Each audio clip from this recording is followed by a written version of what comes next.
In this video, we are going to cover basic updates in the game and whether or not you should be spending your resources on them. Champion highlights including Yumeko, Brogni, and Vrask.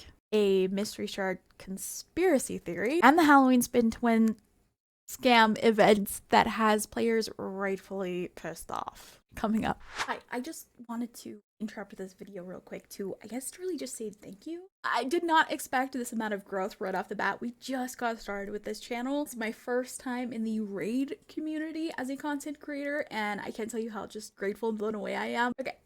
If you've logged in even once in the last 48 hours, you know there's a 2x speed set drop and extra Lego summons. But it seems that a lot of community members are actually planning on holding out for a guaranteed summons and or for the Halloween fusion, if there will even be one. It would be really sad if all of us were saving up our resources for an event that isn't even going to happen. Listen, Plarium, do not drop the ball here. Moving on, the Marinix fusion has come to an end. Comment below if you decided to go for it or not. This community definitely seemed to be very split on whether or not this fusion was worth it. One of the biggest reasons why this was such a big outrage is because right off the bat when the event started, many of the tournaments and events that we had to participate in required a significant amount of resources that turned players off from wanting to do it at all. All right, moving on to some champion highlights. If you're like me or many other players within the community, we really enjoy finding out how other players are using their champions and what different areas of the game they're using them for. Let's start off this champion highlight with Yumeko.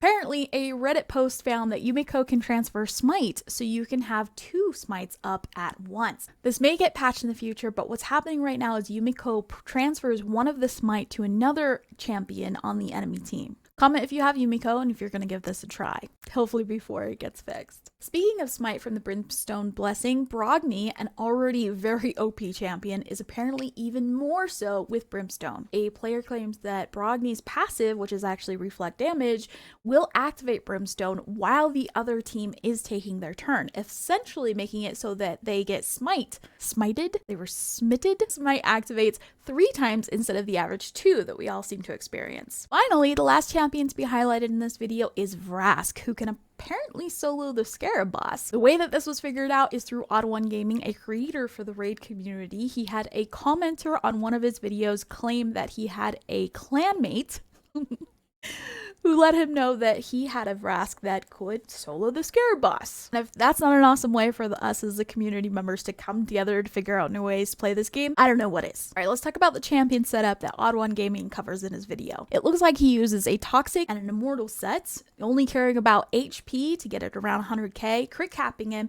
and also using moderate to high speed. Only a handful of masteries were actually needed, which I thought was interesting. Not even full masteries for this. With the AI, he uses the A1 and passive skill to take down the Scarab boss. Odd1 Gaming basically has Vrask run through as many turns as he can with that A1. This run is done through floor 100 of Scarab on hard mode, and it took about 12 minutes, which is honestly pretty quick. I thought it would have taken longer, given that it's a solo run. Big shout out to Odd1 Gaming, his commenter, and the commenter's clanmate.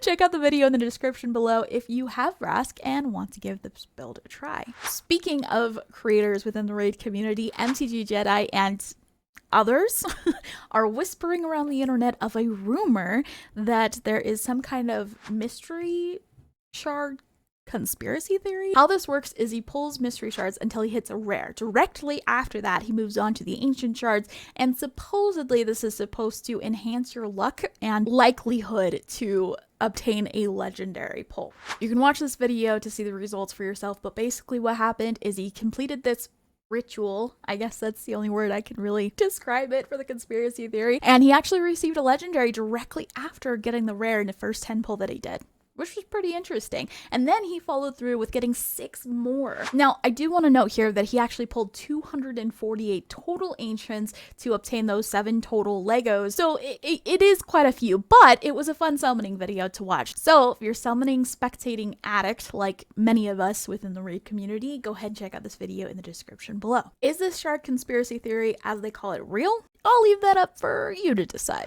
And finally, let's talk about this Halloween spin to win event that Plarium recently launched.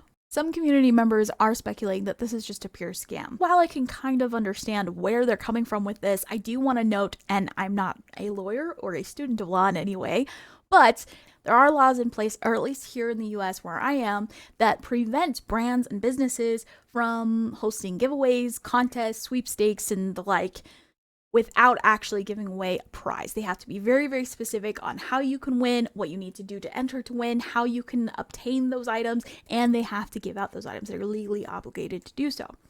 So would I call this a scam? No. But it is important to note that the likelihood of actually winning a prize is very, very low. Certainly a lot lower than it comes off to be when you first check out the Spin to Win contest. I really like how this Redditor breaks down the actual chances of winning after reading through the terms and conditions. If you want to check that out and read through it all yourself, go ahead and again, click the link in the description. As far as the website goes, where you go to spin the wheel, it's pretty horrible. As a previous web designer, I'm not really a fan of how this is looking and how it was built. Overall, the aesthetics, it's pretty nice, but when you click around, there are a lot of glitches, including what some other creators have found, like Layla Fox and Chosen Plays, where they actually tried to go spin on a live stream or for a video, and they weren't able to spin at all, which leads me to believe that a lot of others probably experience the same. This is leading to a lot of players to be more frustrated and pissed off over the whole event itself than finding it to be a fun addition to the game and event for the upcoming Halloween. Is this an actual scam? No. Is it a little bit shady? I'll leave that for you to decide. Hopefully you found this helpful. Let me know in the comments how you felt about this form of content, and if you're willing, what I can do to improve moving forward. My goal is to provide a fast and efficient way to obtain new news throughout the community so that you can sit back, grab some coffee, and ironically, sip on some tea. If you were like me and participated in the Marinex fusion, or are one of the players who animately rebelled against it, sat back, and enjoyed laughing at the players who did, here's a video of how I finished up the Marinex fusion, and also my thoughts on whether or not I regret doing it.